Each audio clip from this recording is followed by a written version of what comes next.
बिस्मिल्लाहिर्रहमानिर्रहीम बिस्मिल्लाहिर्रहमानिर्रहीम अस्सलाम वालेकुम डियर स्टूडेंट्स। मेरा नाम मुबारक सदीक है,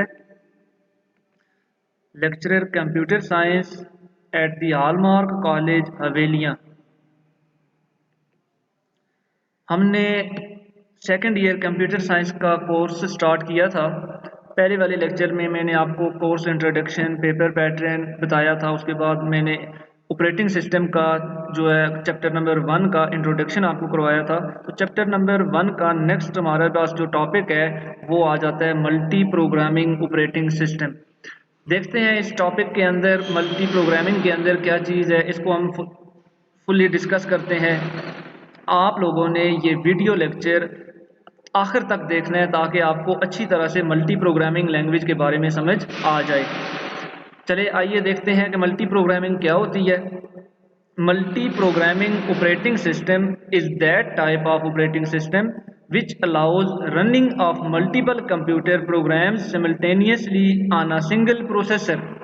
यानी मल्टी प्रोग्रामिंग ऑपरेटिंग सिस्टम एक ऐसी टेक्निक है जिसकी मदद से जितने भी प्रोग्राम्स रन हो रहे होते हैं, यानी कि एक प्रोसेसर के ऊपर, सिंगल प्रोसेसर के ऊपर मल्टीपल प्रोग्राम्स को रन किया जा रहा होता है। यहाँ पे ये बात आपको बताता चलूँ कि प्रोसेसर जो है सिंगल होता है, एक प्रोसेसर होता है, एक से ज़्यादा प्रोसेसर उस कंप्यूटर में नहीं होते। यानी एक प्रोसेसर मल्टीपल प्रोग्राम्स को सिमल्टेनियसली एक साथ साथ लेकर चल रहा होता है और यूज़र को यानी ये पता चल रहा होता है कि तमाम के तमाम प्रोग्राम एक साथ एग्जीक्यूट हो रहे होते हैं।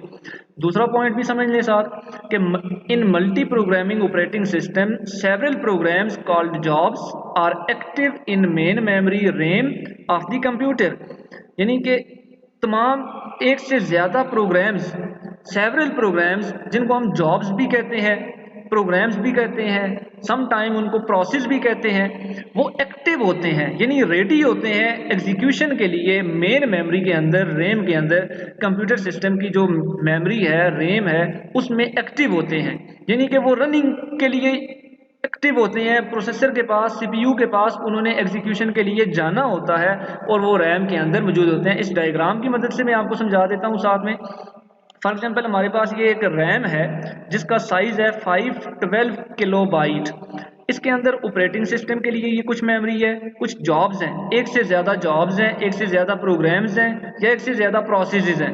यहाँ पे आपके पास है जॉब 1, जॉब 2, जॉब 3, जॉब 4, यानी कि 4 प्रोसेस हमारे पास रैम के अंदर एक्टिव हैं और ये 4 के 4 प्रोसेसेस जो हैं इन्होंने सीपीयू के पास एग्जीक्यूशन करनी है।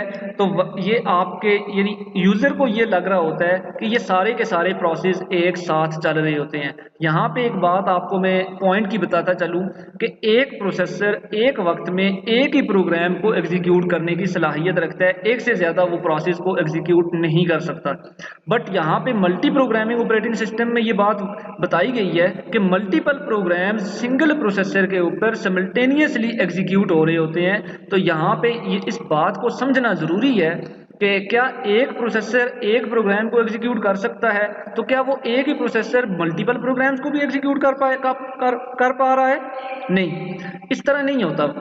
ऐसे होता है कि सीपीयू की जो प्रोसेसिंग की स्पीड होती है वो बहुत ज़्यादा हाई होती है। यूज़र उस स्पीड को ये नहीं समझ सकता कि प्रोग्राम कितने एग्जीक्यूट हो रहे हैं। प्रोग्राम सीपीयू के ऊपर एक वक्त में एक ही एग्जीक्यूट हो रहा होता है, बाकी जो प्रोसेसेस होते हैं वो उस वक्त वेटिंग में होते हैं। लेकिन ये जो काम है ये स्विचिंग का हो रहा होता है। सीपीयू अपना कुछ टाइम एक प्रोसेस को देता है, कुछ टाइम दूसरे प्रोसेस को देता है, कुछ टाइम तीसरे प्रोसेस को देता है, कुछ टाइम फोर्थ प्रोसेस को देता है। इस तरह से वो स्विचिंग कर रहा होता है। कंटेंट जो होते हैं यानी डेटा जो होता है, जॉब्स जो होती हैं, उनके वो सीपीयू के ऊपर स्विच कर रही होती हैं। तो जिस वजह से हमें ये नजर आ रहा होता है कि एक वक्त में एक से ज्यादा प्रोग्राम सीपीयू एग्जीक्यूट कर रहा होता है। मल्टी प्रोग्रामिंग का जो कंसेप्ट है इसमें ये है कि एक वक्त में रैम के अंदर, मेमोरी के अंदर एक से ज्यादा जॉब जब एक्टिव होती हैं तो ये हमारे पास मल्टी प्रोग्रामिंग का कंसेप्ट कहलाता है। कुछ इसकी एडवांटेजेस और डिसएडवांटेजेस हैं, उनको भी देखते हैं। दोनों को एडवांटेजेस क्या होती हैं, डिसएडवांटेजेस इसकी क्या है। नंबर 1 पे हमारे पास है एडवांटेजेस। एडवांटेजेस में पहला पॉइंट हमारे पास है high and efficient CPU utilisation, यानी सीपीयू जो है ये आइडियल नहीं रहता। इसका हमें बहुत बड़ा फायदा ये है कि सीपीयू जो है इसको यूजेबल रखा जाता है, यानी कि सीपीयू आइडियल नहीं होता। आइडियल होगा तो वो फ्री रहेगा, तो उसका हमें फायदा कोई भी नहीं होगा। इस वजह से सीपीयू जो है अपने वर्किंग में लगा रहता है। जब एक से ज्यादा प्रोग्राम रैम के अंदर एक्टिव होंगे तो उस दौरान एक प्रोसेस को इनपुट या आउटपुट इवेंट अकर हो जाता है। इनपुट या आउटपुट डिवाइस से कोई जो है मैसेज आ जाता है तो वो उस साइड पे काम करेगा, तो सीपीयू उस दौरान किसी दूसरे प्रोसेस पे स्विच कर जाएगा और दूसरे प्रोसेस को एग्जीक्यूट करना शुरू कर देगा। इस तरह से सीपीयू जो है वो फ्री नहीं रहेगा।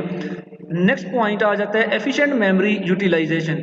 एफिशिएंट मेमोरी यूटिलाइजेशन मीन के मेमोरी जो है उसका साइज ज़्यादा होता है, प्रोसेस का साइज कम होता है, तो इस लम्हे मेमोरी काफ़ी सारी फ्री रहती है अगर एक से ज़्यादा प्रोसेस ना हो तो। जब हमारे पास मल्टी प्रोग्रामिंग कंसेप्ट आया है तो इसमें एक से ज़्यादा प्रोसेस मेमोरी के अंदर मौजूद होते हैं, तो उस दौरान मेमोरी को हम अच्छी तरह से यूज़ कर सकते हैं। नंबर थर्ड पॉइंट है CPU is never ideal so performance increases.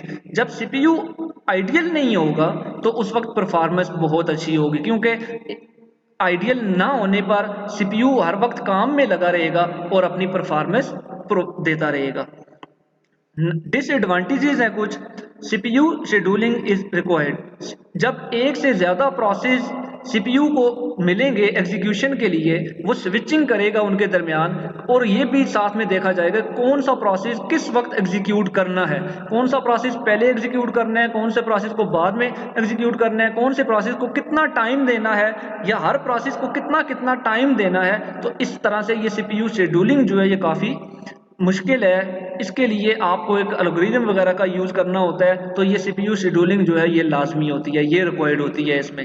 अगर ये सिंगल प्रोसेस हो तो फिर सीपीयू की शेड्यूलिंग का कोई कंसेप्ट नहीं है। पॉइंट नंबर 2 है to accommodate many jobs in memory, memory management is required.